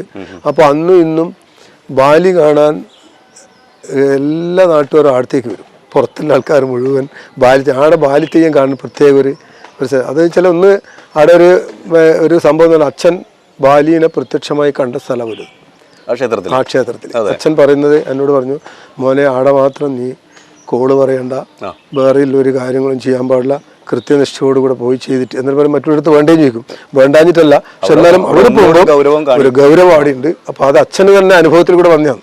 അതുകൊണ്ട് തന്നെ അച്ഛൻ പറഞ്ഞു അവിടെ പോകുമ്പോൾ മാത്രം അവനെ വളരെ കൃത്യനിഷ്ഠയോടുകൂടിയും വളരെ ഇതായിട്ട് അവിടെ 2-3 ദേവന്മാരെ സ്ഥലങ്ങളൊക്കെ ഉണ്ട്, അതെല്ലാം പ്രത്യേകിച്ച് പറഞ്ഞുതരും. അവിടെയൊക്കെ വന്നിച്ചിട്ട് മാത്രമേ നമ്മൾ പിന്നെ അടിയന്തരത്തിലേക്ക് നീങ്ങാൻ പാടുള്ളൂ. അപ്പോൾ പോയി കഴിഞ്ഞ് ക്ഷേത്രം തൊഴുത് വന്ന് എല്ലായിടേക്കും പോയി വന്നിട്ടാകുമ്പം എന്നാൽ മാത്രമേ നമ്മൾ അടിയന്തരത്തിലേക്ക് വന്നു ചേരുള്ളൂ. അപ്പോൾ അത്രയും അനുഷ്ഠാനത്തോടെ അച്ഛൻ അവിടെ പ്രത്യക്ഷമായി കണ്ടതുകൊണ്ട് അപ്പോൾ ആ ഒരു രീതിയിൽ ഇന്നും അതിൻ്റെ ആ അനുഷ്ഠാനത്തിന് പിന്നെ സാമ്പത്തിക കാര്യത്തിനെ പറ്റി ഒന്നും ഇന്ന് വരെ നമ്മൾ അവരോട് ഒരു അക്ഷരം നമ്മൾ ഉരിയായിട്ടില്ല. അവർ നമ്മളോട് പറയേണ്ട ഒരു അവസ്ഥയും ഉണ്ടായിട്ടില്ല. ക്ഷേത്രക്കാർ നമുക്ക് തരുന്ന ഏറ്റവും വലിയ അംഗീകാരം അതാണല്ലോ. നമ്മൾ അവിടെ എത്തുമ്പോൾ ബാലിയാറാട്ടം വന്നു, അല്ലെ തറാട്ടം വന്നു, അല്ലെ പെരുവണ്ണാൻ വന്നു, അതാണ് ഏറ്റവും വലിയ പത്മശ്രീ. അതാ പത്മശ്രീ. പത്മശ്രീ എന്ന് പറയുമ്പോൾ നമുക്കിപ്പം പരമോന്നത ബഹുമതിയാണ്. പക്ഷെ അതെന്താണെന്ന് ആർക്കും അറിയില്ലല്ലോ, ഇല്ല. പക്ഷെ നമുക്ക് ഓരോ ക്ഷേത്രത്തിൽ എത്തുമ്പോൾ ഉണ്ടാകുന്ന അവധി. പിന്നെ മിക്കവാറും ക്ഷേത്രങ്ങളിലും ഞാൻ സ്ഥിരമായിട്ട് ചെയ്തുകൊണ്ടിരിക്കുന്നൊരു കാര്യമാണ്. അതെന്താണെന്ന് വെച്ചാൽ നമ്മൾ ചെയ്യുന്ന പിന്നെ കോലത്തിൻ്റെ ആയാലും അല്ലെങ്കിൽ നമ്മുടെ തോറ്റം പാട്ടുകൾ, അപ്പോൾ അത്തരം കാര്യങ്ങളൊക്കെ പിന്നെ ചെയ്യുന്നത് കൊണ്ട് അതുകൊണ്ടായിരിക്കും നമുക്ക് ആ ഒരു അംഗീകാരം അവർ തരുന്ന ഇങ്ങോട്ട് തരുന്ന ഇത് നമ്മൾ അങ്ങോട്ട് അവരിൽ കാണിക്കും. നമ്മൾ പോയാൽ അതുണ്ടാകും. നമ്മൾ ആ പെരുണ്ണാൻ സാധാരണ എല്ലാവരും വന്ന പോലെ നമ്മൾ പോയി കഴിഞ്ഞാൽ അതിൻ്റെ അയക്കുന്ന ആചാരത്തോടുകൂടി മാത്രം അടിയന്തരത്തിന് വഴി. ഇപ്പോൾ എന്നോട് പിന്നെ നമ്മൾ ചില സ്ഥലത്ത് പോയി കഴിഞ്ഞാൽ ക്ഷേത്രത്തിൽ കസേലിട്ട് ഇരിക്കാൻ പറയും. അപ്പോൾ ഞാൻ പറയും ഞാനിവിടെ അടിയന്തരത്തിനാണ് വന്നത്, ഞാനവിടെ ഇരിക്കില്ല. നിങ്ങൾ കല്യാണത്തിന് ക്ഷണിച്ചാൽ ഞാൻ കസേൽമേലിരിക്കും. പക്ഷെ മറ്റേ ആവശ്യത്തിന് പോയി കഴിഞ്ഞാൽ നമുക്ക് അതിന് ഒന്ന് പുൽപ്പായി തരും. പണ്ട് കാലത്ത് ഓലക്കീറ്റാൻ തരുക, ചാക്ക് ഇങ്ങനെയുള്ള നല്ല തരുക, പിന്നെ പലക തെരിയ ഇങ്ങനെ സാധനങ്ങളാണ് നമ്മൾ ഇരിക്കാനന്ന് തരുക. പിന്നെ അന്ന് എന്ന് പറഞ്ഞാൽ ഈ ആചാരങ്ങൾ ഒരുപാട് പഴയ ആചാരങ്ങളുണ്ടല്ലോ, അതിപ്പോൾ വ്യത്യസ്തമാണ്. എന്ന് വെച്ചാൽ നമ്മളിപ്പം നമ്മളെ ഈ പിന്നെ ഈ അമ്പല പരിസരത്തെല്ലാം ക്ഷേത്രത്തിൽ വീടുകളിൽ മുത്തപ്പൻ കെട്ടാൻ വന്നാൽ വളരെ ദൂരം കാണും. അവരെ മുറ്റത്ത് പോകാൻ പറ്റില്ല. അല്ലല്ല, മുറ്റത്തും പോയിക്കൂടാ. നമ്മളാ അതിൻ്റെ ആ ഒരു പരിധി ഉണ്ട്. നമ്മളവരെ കിടക്കുന്ന പിന്നെ വീട്ടിൻ്റെ ഉള്ളിലേക്ക് പ്രവേശിക്കുന്ന അവിടെ വെച്ചിട്ട് വേണ്ടി ഇതെല്ലാം ചെയ്യാൻ. അത് ചെയ്ത് കഴിഞ്ഞാൽ അതിൻ്റെ പ്രസാദം അതിനൊരു കാര്യസ്ഥനുണ്ടാവും. അയാൾ വന്ന് അയാളെ കയ്യിൽ നിർമ്മാല്യം കാര്യങ്ങളൊക്കെ കൊടുക്കും. അപ്പോൾ ദക്ഷിണയെല്ലാം അവർ ഇവിടെ കൊണ്ടുതരും. ഇവിടുന്ന് മാത്രമായിട്ട് അങ്ങനെ ചെയ്യുന്ന ഒരുപാട് കാലഘട്ടം ഉണ്ടായിട്ടുണ്ട്. പക്ഷെ അതിന് ശേഷം അതിൽ നിന്നൊക്കെ മാറി നമ്മുടെ പുതിയടുത്തെ തന്ത്രിയുടെ വീട്ടിൽ മുത്തപ്പൻ വന്നു. അപ്പോൾ പിന്നെ പറഞ്ഞ പെരുവണ്ണാൻ ഇവിടെ ഇങ്ങോട്ട് ഇരിക്കാന്ന് പറഞ്ഞു. അപ്പൊ നമുക്ക് ആ ഒരു ആചാരം പാലിക്കുന്നവർ നമുക്കത് മനസ്സിന് വേണ്ടി ചേരുന്നില്ല, ഉൾക്കൊള്ളാൻ പറ്റുന്നില്ല. അപ്പൊ അങ്ങനെ വന്നപ്പോൾ അവര് പറഞ്ഞു മുത്തപ്പൻ നമ്മളെ അറിയാത്ത ഇവിടെ വെച്ചിട്ട് ചെയ്യാം എന്ന് പറഞ്ഞ് അങ്ങനെ ഇപ്പൊ അന്ന് അങ്ങോട്ട് നമ്മളെ പ്രവേശനം തന്നെ ഇല്ല. പണ്ട് കാലത്ത് അങ്ങോട്ട് പ്രവേശനം തന്നെ ഇല്ല. ചെണ്ട കൊട്ടൂല, മദ്ദളം കൂട്ടി മാത്രമേ വെള്ളാട്ടം കഴിക്കാൻ പറ്റുള്ളൂ. ഇവിടെ ചെണ്ട അമ്പലത്തിൽ ചെണ്ട കൊട്ടുമല്ലോ. അപ്പൊ ആ ഒരു ഇതുകൊണ്ട് നമ്മൾ ചെണ്ട പോലും ഉപയോഗിക്കാണ്ട് മദ്ദളം കൂട്ടിയിട്ടാണ് മുത്തപ്പൻ കഴിക്കുക. അതും അതിന് അങ്ങോട്ട് പോകാൻ പറ്റൂല. അതൊക്കെ ഇപ്പം മാറി വെച്ചാൽ അത് കാലത്തിനനുസരിച്ചൊരു മാറ്റങ്ങൾ. പക്ഷെ ആചാരം തന്നെ. ആചാരം നമ്മളത് അതുകൊണ്ട് നമുക്ക് ഫ്രീ ആയിട്ട് അങ്ങ് പോകാൻ പറ്റൂല. അത് നമ്മൾ ഇന്നും ആ ആചാരത്തെ പാലിച്ചുകൊണ്ട് നടക്കുന്ന ഒരു ആളാണ് എന്നെ സംബന്ധിച്ചിടത്തോളം. തെയ്യം മേഖലയിലൂടെ തെയ്യങ്ങൾ ചെയ്തുകൊണ്ടിരിക്കുന്ന സമയത്ത് കൂടുതലും ജനങ്ങളിലേക്ക് ശ്രദ്ധിക്കപ്പെട്ടത് കളിയാട്ടം എന്ന സിനിമയിലൂടെ എത്തി ഒരു പബ്ലിസിറ്റി ആയതിനു ശേഷമാണ്. അങ്ങനെയാണോ? അങ്ങനെയൊന്നുമില്ല. കളിയാട്ടം സിനിമയോട് കൂടെ കുറച്ച് പിന്നെ ആൾക്കാർക്ക് കൂടുതൽ അറിയാൻ പറ്റി അത്രയേ ഉള്ളൂ. പക്ഷേ മറ്റൊന്നും അറിയാനിട്ടല്ല. ഒരു പിന്നെ തെയ്യം ഏകദേശം നമ്മളെ കണ്ണൂർ ജില്ല തച്ചോളി മാണിക്കൂത്ത് മുതൽ അങ്ങനെ ഇങ്ങോട്ടില്ല. ഇപ്പം നമ്മളെ ഏകദേശം കോരപ്പുഴക്ക് അപ്പുറം, അതുപോലെ ഇപ്പുറം പിന്നെ ഇങ്ങ് വടക്കോട്ട് പെരുമ്പപ്പുഴക്ക് ഇപ്പുറം അതാണ് ശരിക്കും ഈ ചെറുക്കൽ കോവിലകത്തിൻ്റെ പരിധിയിൽ വരുന്നതാണ് 37 ദേവന്മാരെ സന്നിധിയാണ്. അപ്പോൾ അവിടെ ആ സ്ഥലങ്ങളിലെല്ലാം നമുക്ക് അതിനുള്ള ഒരു ഇതുണ്ടെങ്കിലും കളിയാട്ട് സിനിമയിൽ കൂടി വരുമ്പോൾ സിനിമയിൽ പോയി എന്ന് പറയുമ്പോൾ അതിനൊരു ക്രെഡിറ്റ് വേറെ ഉണ്ടല്ലോ. കുറച്ചൊരു സിനിമയിൽ തെയ്യം വന്നു എന്നുള്ള ഒരു ക്രെഡിറ്റ് അതിലേക്കൂടെ നമുക്ക് കിട്ടി. അത് നമ്മുടെ കൈതപ്പുറം ദാമോദരൻ അവർ അങ്ങനെ തെയ്യത്തിൻ്റെ ആൾക്കാരെ അന്വേഷിച്ച് വന്നപ്പോൾ പിന്നെ രാധാകൃഷ്ണൻ അവരൊക്കെയാണ് അതിൻ്റെ ആൾക്കാർ. അവർ നമ്മൾ അന്വേഷിച്ചപ്പോൾ നല്ല തെയ്യക്കാർ വേണം. അപ്പോൾ അതിനുള്ള കണക്കായിട്ടുള്ള ആൾക്കാരെ പരിചയപ്പിച്ചപ്പോൾ 11 പേരുടേതാണ് അതിൻ്റെ അകത്ത് തെയ്യം വേണ്ടത്. അപ്പോൾ അങ്ങനെയാണ് നമ്മളെ സെലക്ട് ചെയ്തത്. അതിൽ നല്ലൊരു അതിൻ്റെ തോറ്റം ആ പയറ്റ് അതായത് പറയാം അഴീക്കോട് കൃഷ്ണപ്പെരുമാൻ്റെ അടുത്ത് നിന്ന്. അപ്പോൾ നമ്മൾ അവിടെ നിന്നാണ് ഈ കളരിയായിട്ടുള്ള കായികമായിട്ടുള്ള കാര്യങ്ങളൊക്കെ മൂപ്പരുടെ അടുത്ത് നിന്ന് പഠിച്ച്. അപ്പോൾ മൂപ്പർക്കും അത് എന്താ വെച്ചാൽ നല്ലൊരു പിന്നെ നമ്മൾ പറഞ്ഞു കൊടുത്താൽ അത് അനുസരണയും അതുപോലെ അത് കൃത്യമായി ചെയ്യാൻ കഴിവില്ല ഒരുത്തനാണെന്നുള്ളൊരു നിലക്ക് ഞാൻ തന്നെ ശിഷ്യനാക്കി വെച്ചിന്. അപ്പം ആര് ചോദിച്ചാലും പറയും ഇത് ആരാ പേരാ, അപ്പം എൻ്റെ മൂത്ത മോനാന്ന് പറയും. അപ്പോൾ അങ്ങനെ അന്നേ ആ ഒരു പേര് നമുക്കുണ്ട്. അപ്പോൾ അതുകൊണ്ട് അതുമാത്രമല്ല, ഇപ്പം ഒരു ഗുരുനാഥൻ ചില 11 വീരൻ്റെ ഗുരുനാഥൻ ചുഴലി ചിണ്ടപ്പെരുവണ എന്ന് പറയുന്ന ആളാണ്. ചിണ്ടപ്പെരുവൺ. അപ്പോൾ 11 വീരൻ 21ാമത്തെ വയസ്സിലേക്ക് 11 വീരൻ കെട്ടുന്നു. അപ്പോൾ അത് കെട്ടണമെങ്കിൽ അതിൻ്റെ ഒരുപാട് കാര്യങ്ങൾ പഠിക്കാനുണ്ടല്ലോ. അപ്പോൾ അതിനു വേണ്ടി ചുഴലി അവരാന്നതിൻ്റെ പിന്നെ ശരിയായ ആൾക്കാർ 11 തെയ്യം കെട്ടുന്നവർ അവരാണ്, ചുഴലിക്കാരാണ്. അവർക്ക് ഒരു പാരമ്പര്യം ഉണ്ടായിരുന്നു. ആ പാരമ്പര്യ പ്രകാരം അതുപോലെ തന്നെ അത് പഠിക്കണം എന്ന് വെച്ചിട്ടാണ് ആ ഗുരുനാഥൻ്റെ അടുത്തേക്ക് പോകുന്നത്. അപ്പോൾ അവിടെ പോയപ്പോൾ അതിൻ്റെ തെയ്യത്തിൻ്റെ എല്ലാ കാര്യങ്ങളും അയാൾ ഈ 11 വീരൻ എന്ന് പറയുന്ന തെയ്യം മാങ്ങാട്ടുന്ന മുതൽ നടന്ന് കൊടകിൽ വരെ പോയി അവിടെ ദൈവമായി മാറുന്നത് വരെയുള്ള കാര്യങ്ങൾ ഇയാൾ കൃത്യമായിട്ട് ഇവിടെ നടന്നു പോയി ആ തെയ്യം പോയ വഴിയെ കൂടെ നടന്നു പോയി ആ കൃത്യമായിട്ട് അത് പിന്നെ അത് ശരിയാണെന്നുള്ളത് ബോധ്യപ്പെടുന്നത്. അപ്പോൾ ആ ഒരു അങ്ങനെയുള്ള ഒരാളെന്ന് പഠിക്കുമ്പോൾ അതിനേക്കാൾ നമുക്ക് കൂടുതൽ വേറെ എടുത്ത് കിട്ടാനുണ്ടാവില്ല. മറ്റിപ്പം തോറ്റം ചെല്ലി മാത്രം പിന്നെ തെയ്യാവുന്നില്ലോ ഇല്ലാവില്ല. പക്ഷെ ഇത് വഴി ഇപ്പം പിന്നെ മാങ്ങാട്ടുന്ന മുതൽ വിട്ടു കടമ്പേരി അങ്ങനെ വാവുപ്പറമ്പ് അതിൽ കൂടെ അങ്ങനെ പോയി കുറുമാത്തൂര് പിന്നെ ചെങ്ങളായി പിന്നെ അതും കഴിഞ്ഞ് അങ്ങ് വണ്ണായിക്കടവ് അതെല്ലാം കഴിഞ്ഞ് ആണ് വായിക്കമ്പ, അതായത് കൊടകിൻ്റെ അതിർത്തിയിലെത്തുന്നത് വായിക്കമ്പ. അപ്പോൾ ഞങ്ങൾ ഈയിടയ്ക്ക് ഒരു അന്വേഷണമായിട്ട് ബന്ധപ്പെട്ട് ഈ തെയ്യത്തിൻ്റെ അന്വേഷണം ഞങ്ങളും പോയി നടത്തി. ഞങ്ങളും ഈ വഴിയെ നമ്മളൊന്ന് നടന്നു നോക്കി. അപ്പോൾ അതിന്റെ എല്ലാ അവശിഷ്ടം അടുത്ത കാലത്താണ് പോയി വന്നത്. ഇപ്പൊ നമ്മൾ ഈ വായിക്കമ്പ എന്ന് പറയുന്ന സ്ഥലത്ത് അതായത് വെച്ചാൽ നമ്മള് ഉടുമ്പക്കടവിനപ്പുറം ഫോറസ്റ്റാണ്, അവിടെ പോകാൻ പറ്റില്ല, അവർ പെർമിഷൻ ഇല്ലാണ്ട് പോകാൻ പറ്റില്ല. അപ്പോൾ നമ്മൾ ആടെ എത്തിയപ്പോൾ അവരോട് ചോദിച്ചാലും പറഞ്ഞു ഇപ്പം മറ്റേ മാവോയിസ്റ്റുകളിൽ ഇല്ലോണ്ട് പെർമിഷൻ ഇല്ലാണ്ട് പോകാൻ പറ്റില്ല, പിന്നെ അങ്ങനെ ഞങ്ങൾ ഒറ്റക്ക് വിടുകയില്ല എന്നുള്ളു. പക്ഷേ നമ്മൾ ഈ പയ്യാവൂരിന്ന് ഊട്ടിന് അറിയിക്കാൻ വേണ്ടി പോകുന്ന കൊടകരത്തച്ഛൻ അവര് ഈ വഴിയെ കൂടിയേ പോകില്ല. അങ്ങനെ അവർ കൊടകര അരിയും കൊണ്ട് വരുന്നതും ആ വഴിക്കേ വരും, കാളപ്പുറത്ത്. പണ്ട് കാലത്ത് ഈ 11 വീരം പോയത് തന്നെ കാളപ്പുറത്ത് തന്നെ അരി കൊണ്ടുവരാനാണ്, മൂരിക്കിടങ്ങളെ കൂടിയാണ് പോകുന്നല്ലോ, അതിനൊരു ഐതിഹ്യമുണ്ട്. അപ്പോൾ അവർ ആ മൂരിപ്പുറത്ത് തന്നെയാണ് ഇപ്പം അരി അങ്ങനെ ഇങ്ങോട്ട് കൊണ്ടുവരിക. അപ്പോൾ ഇവർ ഇടുന്നേ മുരിയെ തെളിച്ച് അങ്ങോട്ട് പോയിട്ട് അതിന്റെ മൂരിപ്പുറത്താണ് അരി എടുത്തിട്ട് അവരിങ്ങോട്ട് വരിക. അപ്പോൾ അതിന്റെ തെയ്യത്തിന്റെ ചരിത്രം പറയാൻ ഒരുപാട് പറയാനുണ്ട്. ചെറിയൊരു സമയത്തിനുള്ളൊന്നും തീരില്ല നമുക്ക് തെയ്യത്തിന്റെ വിഷയം തന്നെ എടുത്താൽ നമുക്കിത് ഒന്നും ഏടി എത്തിക്കാൻ കഴിയില്ല. പക്ഷെ അത് അങ്ങനെ ആ ഗുരുനാഥന്റെ അടുത്ത് നിന്നാണ് 11 വീരനെ പറ്റിയിട്ട് വളരെ വ്യക്തമായിട്ട് മനസ്സിലാക്കി. പിന്നെ ബാല്യതെയ്യത്തിന്റെ കാര്യം പിന്നെ അച്ഛൻ ചെറുപ്പത്തിലെ തോറ്റം ചെല്ലും. അച്ഛൻ്റെ പുറം തെയ്യത്തിന്റെ അടുത്ത് പോയി കഴിഞ്ഞാൽ പീഠത്തിന്റെ വേറെ ഉണ്ടാവില്ല, അന്നേരം തോറ്റം ചെല്ലുന്ന കാര്യത്തിൽ അന്നേരം വലിയൊരു ഇതില്ലതാണ്. അപ്പോൾ അതുകൊണ്ടെന്താ വെച്ചാൽ അച്ഛനും അതിന് കൂടുതൽ താല്പര്യം, ഇത് തെയ്യം കൈപ്പിക്കണമെന്നൊരു താല്പര്യം കൂടുതൽ തോന്നാണ്ടായത്. അത് അതിൽ അവര് എന്തായാലും നമുക്ക് ആ ഒരു പ്രവൃത്തി ചെയ്യുമ്പോൾ ഏറെക്കുറെ തർക്കേടില്ല എന്നുള്ള ഒരു ഇത് വരുമ്പം കൂടുതൽ അവർക്ക് അപ്പൊ അതുകൊണ്ടാണ് ഞാൻ പറഞ്ഞത് വിദ്യാഭ്യാസം പകുതിക്ക് വെച്ച് നിർത്തേണ്ടി വന്നത്. പിന്നീട് ഈ വിഷയത്തിലേക്ക് തന്നെ പോണ്ടി വന്നു. ഈ തെയ്യം കോലധാരിനെ സംബന്ധിച്ചിടത്തോളം അവരുടെ ഏറ്റവും പ്രധാനപ്പെട്ട ഒരു ലക്ഷ്യം എന്ന് പറയുന്നത്, ഒരു ആഗ്രഹം എന്ന് പറയുന്നത് അവർക്ക് പെരുവണ്ണാനാവുക, വള കിട്ടുക എന്നൊക്കെയാണ്. അപ്പോൾ ഇത് നാരായണ പെരുവണ്ണാന് ഇത് ലഭിച്ചത് ഏത് തെയ്യം കെട്ടിയിട്ടാണ്, അത് ഏത് ക്ഷേത്രത്തിൽ നിന്നാണ്? അപ്പോൾ ഒരു കോലധാരിനെ സംബന്ധിച്ചിടത്തോളം ഏറ്റവും പ്രധാനം ഒരു വളവ് എടുക്കുക എന്ന് പറഞ്ഞാൽ അതാണ് ഏറ്റവും വലിയ അവൻ്റെ ജീവിതത്തിൽ. തെയ്യം കെട്ടിയിട്ട് ജനങ്ങൾ അറിയപ്പെടണ്ടെങ്കിൽ, ഒരു കോലധാരിനെ അറിയപ്പെടണമെങ്കിൽ ഒരു പട്ടും വളി മേടിച്ചാലാണ് ആൾക്കാർ അറിയപ്പെടും. അത് പിന്നെ ഇന്ന കോലം, അത് പ്രധാനപ്പെട്ട കോലങ്ങൾ കെട്ടിയാൽ മാത്രം, പണ്ട് കാലത്തിലും കെട്ടി അതിനുള്ള നല്ലൊരു തഴക്കവും പഴക്കവും വരുമ്പോൾ ആണ് വളം കൊടുക്കണം എന്നുള്ള ഒരു സ്ഥിതിയിലേക്ക് എത്തുക. പക്ഷെ പിന്നെ അന്ന് ഞാൻ വളമടിക്കുന്ന കാലത്ത് പുതിയ പകുതി കെട്ടിയിട്ടാണ് വള കെട്ടി. എൻ്റെ നാട്ടിൽ തന്നെ അന്ന് പിന്നെ അവിടെ പുതിയ പകുതി കെട്ടിയിട്ട് അച്ഛനുണ്ടെന്ന്, അച്ഛൻ്റെ കാലത്ത് തന്നെ എനിക്ക് വള കെട്ടിയിട്ടുണ്ട്. ആ പുതിയ പകുതി കെട്ടിയിട്ടാണ് ഞാൻ ആദ്യമായിട്ട് വളമാകുന്നത്. അപ്പോൾ അതൊരു പിന്നെ തെയ്യക്കാരനെ സംബന്ധിച്ചിടത്തോളം ഏറ്റവും വലിയ ഒരു അംഗീകാരമാണ്. ഇന്നത്തെ ഈ പത്മശ്രീനേക്കാൾ വലിയൊരു അംഗീകാരമാണ് അന്ന് ആ ഒരു പട്ടും പടയും വാങ്ങുക എന്നുള്ളത്. ഒരു കൊലകാരനെ സംബന്ധിച്ചിടത്തോളം അത് ഏത് വയസ്സിലായിരുന്നു?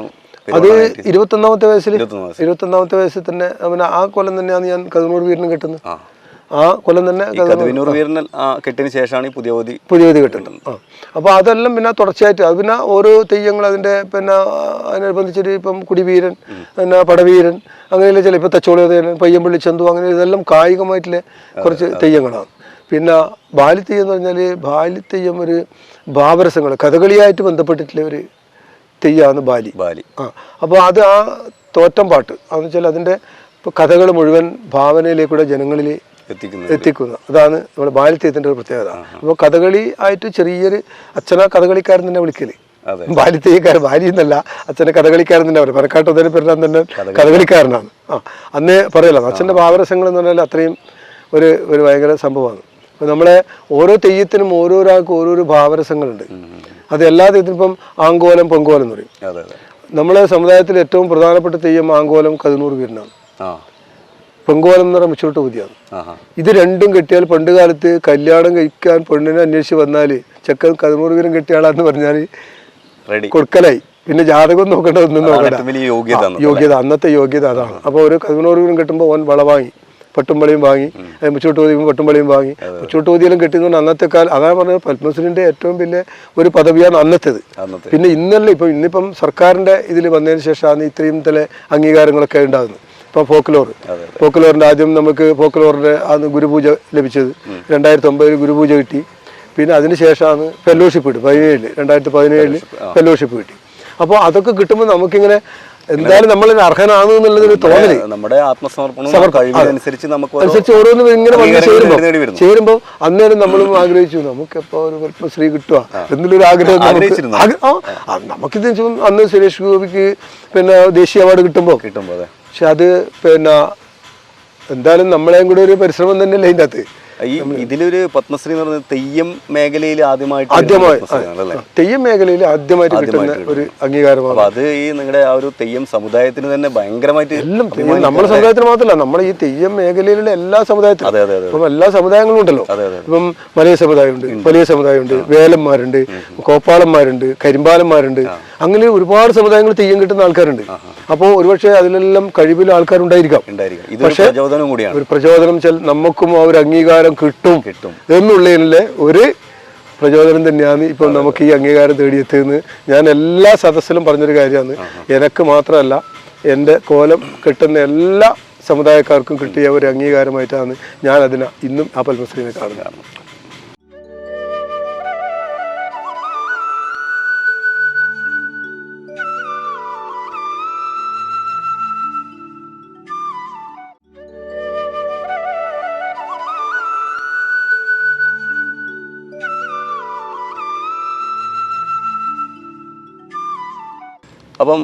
ഇപ്പം നമ്മുടെ വിഷു ആണ്.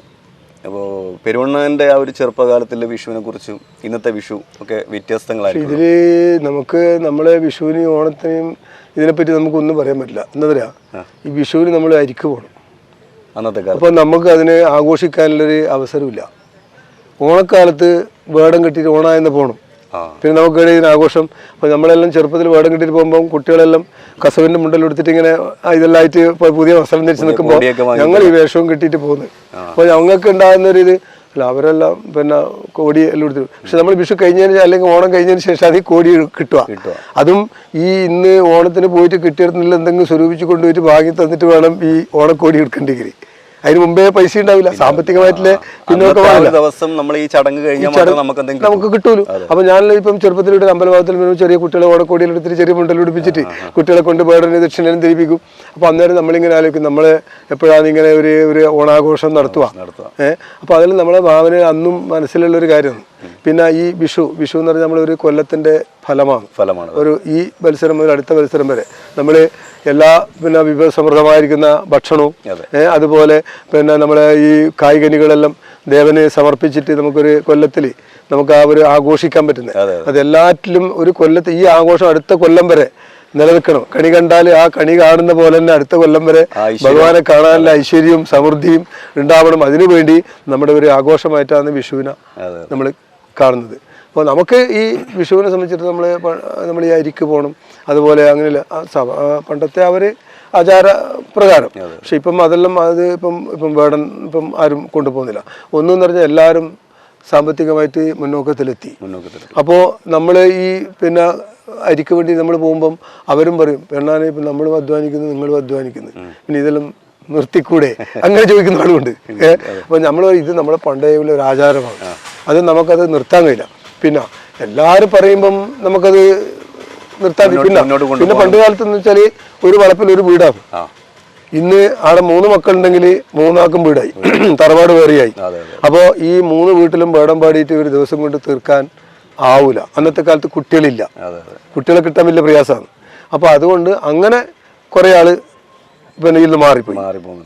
അപ്പോൾ അവര് ഇതെന്ന് പറഞ്ഞാൽ കുട്ടികളെ കിട്ടാത്തത് കൊണ്ടും പിന്നെ ഈ രാവിലെ മുതൽ ഇറങ്ങിയാൽ വൈകുന്നേരം വരെ നടക്കണം, രാത്രിയല്ല. ഞാൻ ആദ്യം കിട്ടുന്ന കാലത്ത് തന്നെ ഒരു 9 മണിയെല്ലാം വീട്ടിലെത്താൻ, രാത്രി 5 മണിക്ക് ഇവിടെ നടക്ക് തുറക്കുമ്പോൾ ഇവിടെ വരണം, കണിക്ക് തുറക്കുമ്പോൾ ഇവിടെ വരണം. അവിടെ വന്ന് വേടം പാടി കഴിഞ്ഞിട്ടാകുമ്പോൾ അവിടെ നിന്നൊരു മാല തരും. ആ മാലയും കൊണ്ട് പോയാൽ ഈ അമ്പലഭാഗത്ത് പാടിക്കൂലും. ഇല്ല പറയും അമ്പലത്തിൽ പോയിട്ടില്ലെന്ന് പറയും. അപ്പോൾ ആ മാല കഴുത്തിലുണ്ടെങ്കിൽ മാത്രമേ അമ്പലഭാഗത്ത് വേടം പാടിക്കൂലും. അപ്പോൾ അതുകൊണ്ട് വെച്ചാൽ ഇവിടെ കണിക്ക് തുറക്കുമ്പോൾ ഇവിടെ എത്തണം. അപ്പോൾ രാവിലെ 4 മണിക്ക് എഴുന്നേറ്റ് എല്ലാം മുഖത്തെല്ലാം വരച്ച് അച്ഛൻ രാവിലെ എണീച്ചിട്ട് എല്ലാം റെഡിയാക്കി തെയ്യത്തിനെയും കെട്ടിയിട്ട് കണിക്ക് തുറക്കുമ്പോൾ ഇവിടെ എത്തണം. കണിക്ക് തുറന്നാൽ മാത്രമേ ഈ മാല തരുള്ളൂ. ആ മാലയും കൊണ്ട് മാത്രമേ ഈ അമ്പലഭാഗങ്ങൾ വേടം പാടാൻ പറ്റുള്ളൂ. ആ ഒരു അന്ന് ചെയ്ത അതേ രീതിയിൽ ഇന്നും നടക്കുന്നുണ്ടോ? ഇന്നിപ്പം വേടം പാട്ടെല്ലാം നിർത്തിയില്ലേ, ഒരു വിധമെല്ലാം നിർത്തി. പക്ഷെ എന്നാലും ചില ആൾക്കാരൊക്കെ അത് എന്ന് വെച്ചാൽ അത് ഇന്നും സാമ്പത്തിക പരാധീനത കൊണ്ട് ഇന്നും ചെയ്യുന്ന ആൾക്കാരുണ്ട്. ഇന്നും നമ്മളെ മേഖലയിലെ ആൾക്കാരൊന്നും ഇപ്പം നമ്മൾ സർവീസിൽ ജോലിയിലെ ആളാണ്, ഇപ്പം റിട്ടയർമെന്റ് ആയതാണ്. ഏത് മേഖലയിൽ? ഞാൻ കാർഷിക സർവകലാശാലേന്റെ ഇതിൽ ജോലി ചെയ്ത ആളാണ്, ഡ്രൈവറായിട്ട് ജോലി ചെയ്തിന്. അപ്പോൾ ഞാൻ 2-3 സ്ഥലത്ത് നിലമ്പൂർ ചെയ്തു, പിലിക്കോട്, അപ്പോൾ പന്നിയൂർ കുരുമുളക് ഗവേഷണ യന്ത്രത്തിലാണ് ഞാൻ അവിടെ നിന്ന് റിട്ടയർ ചെയ്തത്. അപ്പോൾ അതുകൊണ്ട് എന്താ വെച്ചാൽ അന്നേരം ഒരു അയാൾക്ക് എന്താ, അപ്പോൾ അയാൾക്ക് പ്രശ്നമൊന്നുമില്ല, അയാൾക്ക് പെൻഷൻ കിട്ടുന്നുണ്ട്. അപ്പോൾ ഞാൻ അതിനെ ഇതാക്കല്ല. ഇപ്പം നമ്മളിപ്പം കളിയാട്ടം സിനിമേൻ്റെ പേരിൽ ഈ കൊറോണ വന്നപ്പോൾ ഒരുപാട് ആൾ എന്നെ വിളിച്ചിട്ടുണ്ട്. അല്ലപ്പോൾ നിങ്ങൾ വിചാരിച്ചാൽ സുരേഷ് ഗോപിയോട് പറഞ്ഞാൽ എന്തും കിട്ടുമില്ല.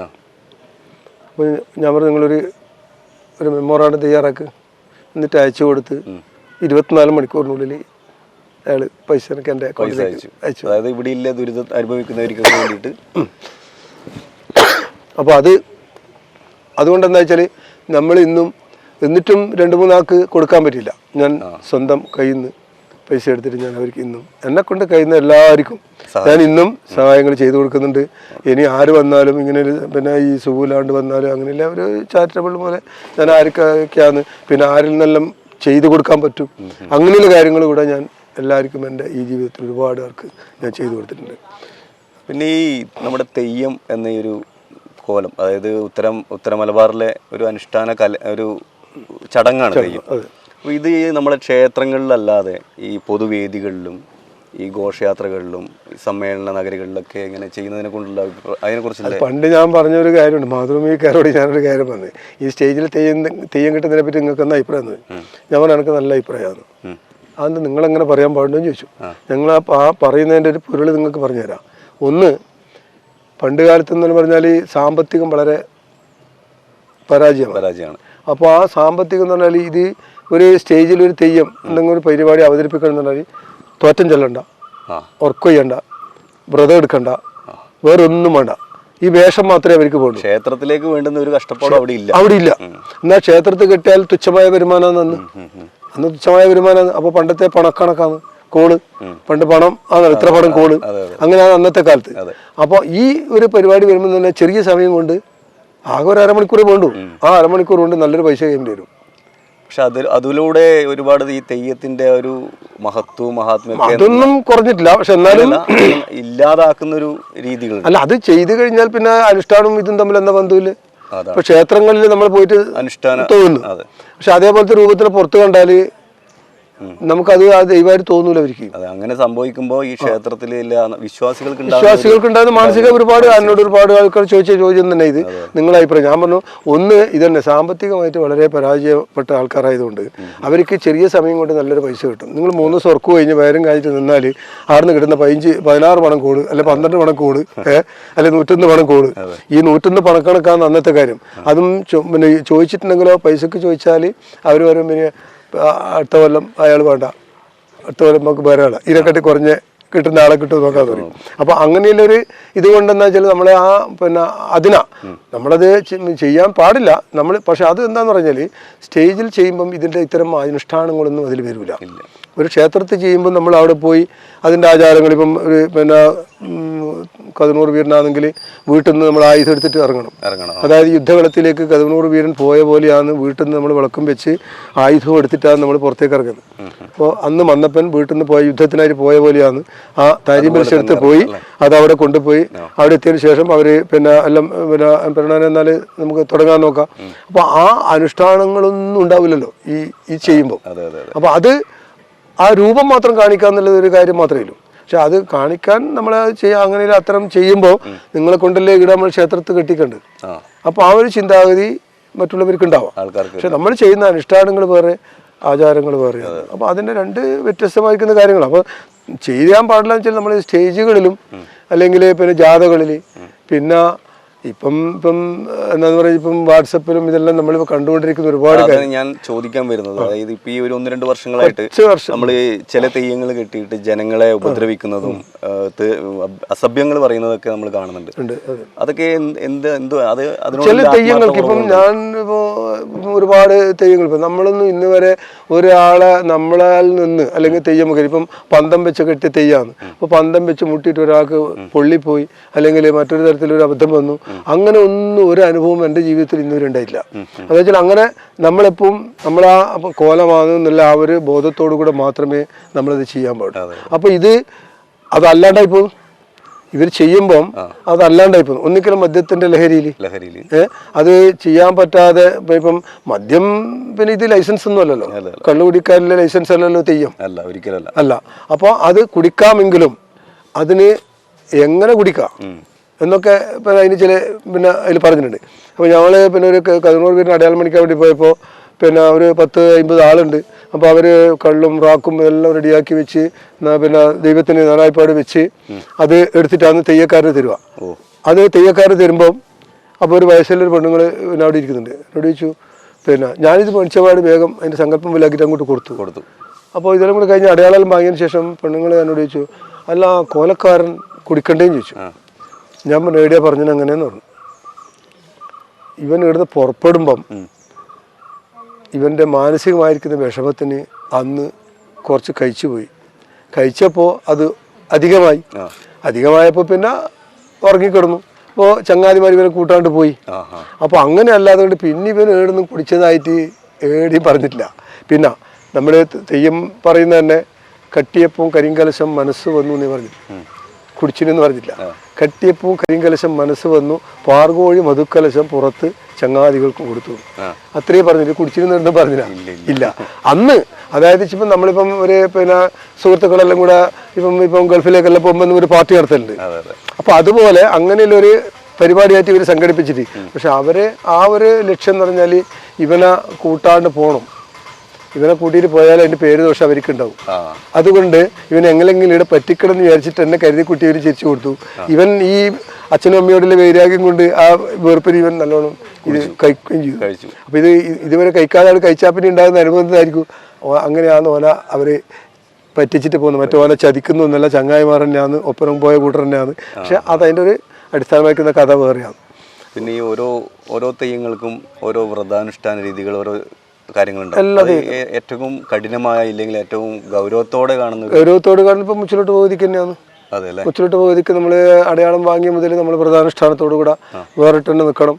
അത് പിന്നെ പണ്ടെല്ലാം അച്ഛൻ നമ്പറൊക്കെ അച്ഛൻ വീട്ടിൽ നിന്ന് സ്വന്തമായിട്ട് തന്നെ വെച്ചിട്ട് സ്വന്തമായി അച്ഛൻ തന്നെ ഭക്ഷണം ഉണ്ടാക്കിയിട്ട് കഴിക്കണം. അപ്പോൾ പായിൽ കിടക്കാൻ പാടില്ല. അപ്പൊ അങ്ങനെയൊക്കെ ചില അനുഷ്ഠാനങ്ങളുണ്ട്. അതുപോലെ ഇപ്പം പിന്നെ പെരുങ്കളിയാട്ടം നടക്കുന്നിടത്ത് വരച്ചു വെച്ച് കഴിഞ്ഞാൽ കോലധാരിനെ പ്രത്യേകിച്ച് അതിന്റെ കൊച്ചിൻ്റെ ഉള്ളിൽ കൊണ്ടാക്കുമല്ലോ. അപ്പൊ അവര് പുറത്ത് ആള് കാണാൻ പാടില്ല.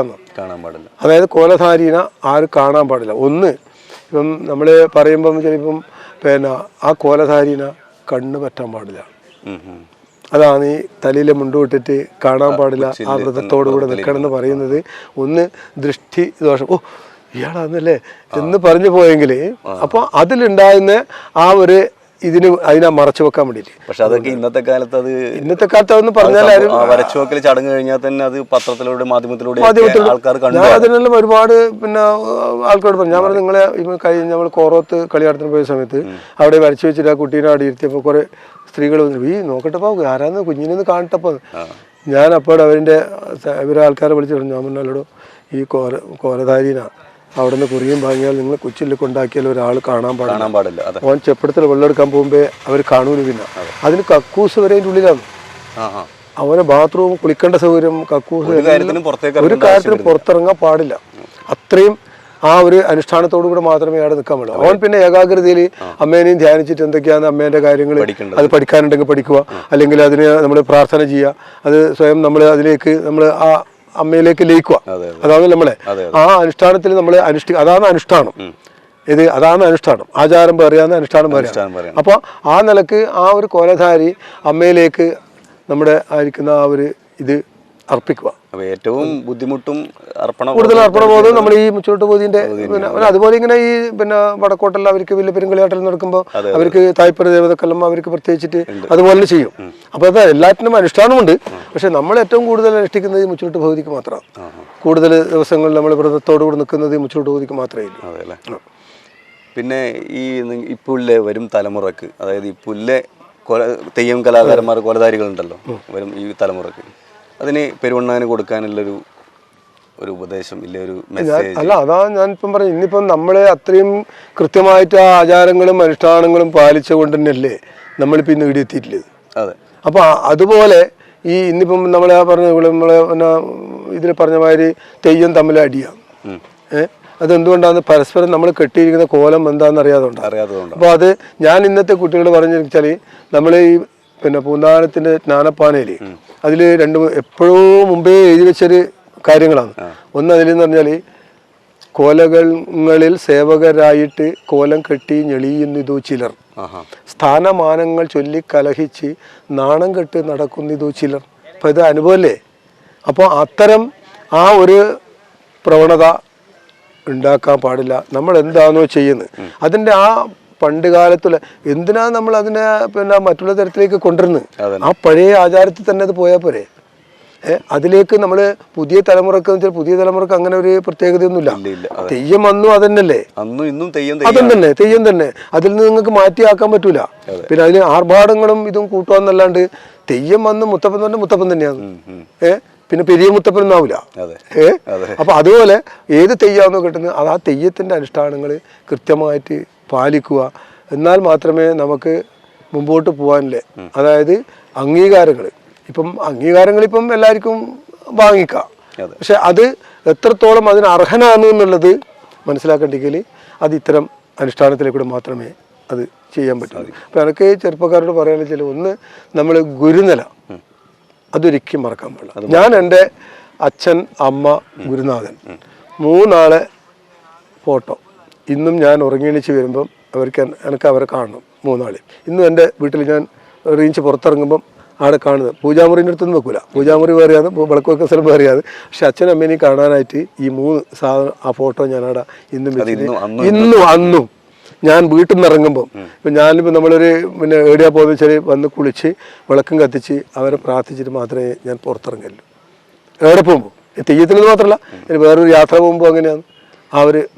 ചെറുതിൽ മുതലേ നമ്മൾ ആ ഗുരുനാഥന്റെ അടുത്ത് അച്ഛൻ്റെ അടുത്ത് പഠിച്ചു വന്ന ആ ഒരു എന്താ പറയാ ഗൗരവം ഇന്നും പാലിച്ച് ചെയ്യുന്നു. അതിലൂടെ നമുക്ക് ഇന്ന് കിട്ടിയ പത്മശ്രീ അതിന്റെ ഒരു ഫലം തന്നെയായിരിക്കും, അവരെല്ലാം ഒരു അനുഗ്രഹം തന്നെ ആയിരിക്കും. അല്ലെങ്കിൽ നമുക്ക് അത് കിട്ടൂല.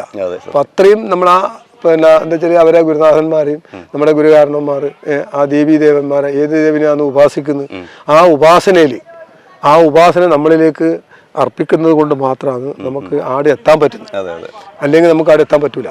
നമ്മളെപ്പോൾ തന്നെ നമ്മൾ എവിടെ പോകുമ്പോൾ അതിൻ്റെ തയ്ക്കുന്ന നമ്മളെ ഗുരുനില ഇപ്പോൾ 21 ഗുരുക്കന്മാരെന്ന് പറഞ്ഞാൽ തലപ്പാളിക്ക് നമ്മൾ തലപ്പാളി ഒന്ന് ആദ്യം ബന്ധിച്ചിട്ടാണ് നമ്മൾ അണിയറയിൽ പുറത്തു വെക്കുമ്പോൾ. അപ്പോൾ അതിൽ 21 ഗുരുക്കന്മാരെ സങ്കല്പിച്ചിട്ട് മാതാവും പിതാവും എന്നിട്ട് അങ്ങനെ 21 ഗുരുക്കന്മാരെ അതിൽ പറഞ്ഞിട്ടുണ്ട്. ആ 21 ഗുരുക്കന്മാരെയും എല്ലാ രംഗങ്ങളിലും ശുഭമാവണമെങ്കിൽ അവരുടെ എല്ലാവരെയും അനുഗ്രഹം ഉണ്ടാവണം. ഇപ്പം അച്ഛനും അമ്മേനെ പിന്നെ ബഹുമാനിക്കാത്ത ആൾക്കാരുണ്ട്. അപ്പോൾ അവരെ പിന്നെ ബഹുമാനിക്കുന്നത് എന്തുകൊണ്ടാണെന്നല്ല അവർ സാഹചര്യം അങ്ങനെയാണ്, ഇന്നത്തെ സാഹചര്യം അങ്ങനെയാണ്. അപ്പോൾ അതുകൊണ്ടില്ല അന്നലെ നമ്മൾ അച്ഛനും അമ്മയും പറഞ്ഞതിനപ്പുറം നമ്മൾ അങ്ങോട്ട് മുമ്പോട്ട് പോവില്ല, പോകാൻ പാടില്ല അങ്ങനെ പോവില്ല. പക്ഷെ ഇന്നതല്ല, ഇന്ന് അതൊക്കെ മാറി എല്ലാം അവരവരെന്ത് പറയും. അതെ, ഇവര് ഇഷ്ടത്തിന് ചെയ്യും. ഇപ്പം പിന്നെ മക്കൾ ഉണ്ടായിട്ടുന്ന കാര്യം ഇപ്പം എല്ലാവരും ഉദ്യോഗസ്ഥന്മാരാണ്. എവിടെയും ബോംബെയിലും ഡൽഹിയിലും അങ്ങ് കൽക്കത്തയിലും അമേരിക്കയിലല്ലാന്ന്. അച്ഛനും അമ്മയും ഇവിടെ പട്ടിണി കിടന്നിട്ട് മരിക്കാനായിട്ട് അവർ ഒരിക്കലും കാണാൻ വരണമെന്ന് പറഞ്ഞാൽ എനിക്ക് നാളെ ചക്കര സ്കൂളിൽ കൊണ്ടാക്കണം, അവളെ അവിടെ ഓഫീസിൽ കൊണ്ടാക്കണം, പിന്നെ അച്ഛനെ പിന്നെ ഞാൻ പറയാം നമ്മൾ ഈ പണ്ട് കാലത്ത് നമ്മൾ ഈ വീടുകളിലെല്ലാം ഈ മടപ്പര അല്ല ഈ പൊടിക്കളം പിന്നെ ഇങ്ങനെ തൊണ്ടച്ചൻ ചില തെയ്യങ്ങളുണ്ടല്ലോ, അതൊന്നും തന്ത്രി പിന്നെ പ്രതിഷ്ഠിക്കാത്ത തെയ്യങ്ങളാണ്. അപ്പൊ ആ ക്ഷേത്രങ്ങളെല്ലാം ഉണ്ടാക്കി വെച്ചെന്താ പറയാ, ഒരു വർഷം എത്തുമ്പോൾ എല്ലാം പിന്നെ കല്യാണം കഴിച്ചു പോയതും അല്ല ഇവിടെ കൊണ്ടുവന്നതും. അപ്പോൾ അവരുടെ കുടുംബാദികളും ബന്ധുമിത്രാദികളും വന്ന് ഒന്നിച്ച് ചേർന്ന് ഒരേ സഭയിൽ ഇരുന്നിട്ട് ഒന്നിച്ചിരുന്ന് ഭക്ഷണം കഴിച്ച് ആ ഒരു കൂട്ടായ്മയോടുകൂടെ ഒരു കുടുംബസംഗമം പോലെ വന്ന് ചേരാനുള്ളതാണ് പണ്ട് കാലത്തുള്ള ഈ പൊടിക്കളും ഇങ്ങനെയെല്ലാം ഉണ്ടാക്കി വെച്ചു ചേർന്നിട്ട് അന്നുള്ള ക്ഷേത്രങ്ങൾ ഉണ്ടാക്കി. അപ്പോൾ അവരെ ഒരു കൊല്ലെത്തും, അതായത് ഒരു കൊല്ലം എന്ന് പറയുമ്പോൾ 12 മാസമാണ്.